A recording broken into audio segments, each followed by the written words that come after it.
Ngikuthanda ngendlela yonke. Ngizokubona kanjani lokho uthi angithanda? Nawe phela ufuna ujule ngasemalini.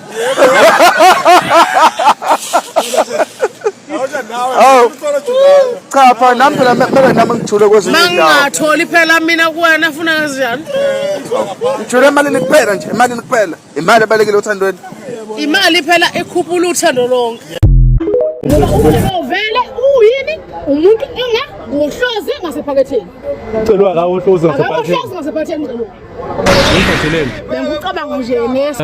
Bengicabanga ngesulanga. Yini ongicabanga lona ngesilapho? Nakaze ngisho lokho. Uyini umbuzo Thina siyabuyelana. Lapha igama ngaze lifaka. Ubuyelana ngicelo. Impela bafuna ephuma ngathi nje uthi heshe. Wona ukubone ba. Bese uqhubaba besiholana ngokwezathu, ngiyabo?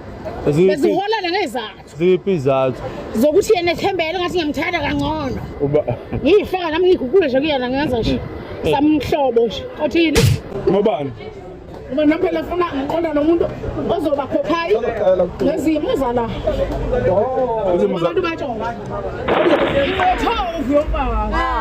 Ephela ifoto ngokusile futhi ngezizathu zayo. Uyini?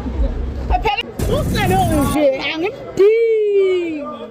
Anona celozo lo benibuyelana. Uthi mina sibuyelane kodwa inqubo yami ngivale ngiqonde kubani mina wena.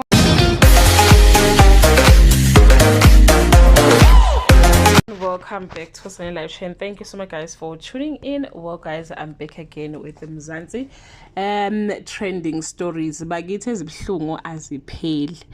Bathi ke akasekho uMamkhize wodumo la einkundleni zokuxhumana ohlezi ke siphizeluleko enzani dansa ethinthini endikade ke ethandwa abantu kakhulu bakithi uMamkhize ke. Ngicanga ukuthi ubidayise rank ngabe ngihleze ngimbona khona lapha na ke emateksini. Wayese ke eseba umuntu ko trendayo ke hlezi simbona la einkundleni zokuxhumana esiphi yalo. Yabona nje ayibathi ke bakithi ke akasekho emhlabeni kubhaleke uThembelihle wathi ngempela ke akasekho ke emhlabeni. Babuza abantu ukuthi awu into yanini uthi namhlanje kuse ethule.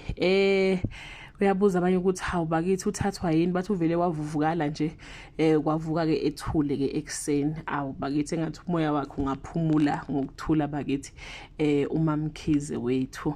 Awu bakithi yazi yabhlungu ke indaba yakhe akasekho ngempela ke bakithi intombi yakukhabazela ngathi umoya wakhe ungaphumula ngokuthula. That brings us to the end of this video. Do leave your comment below and share your opinion.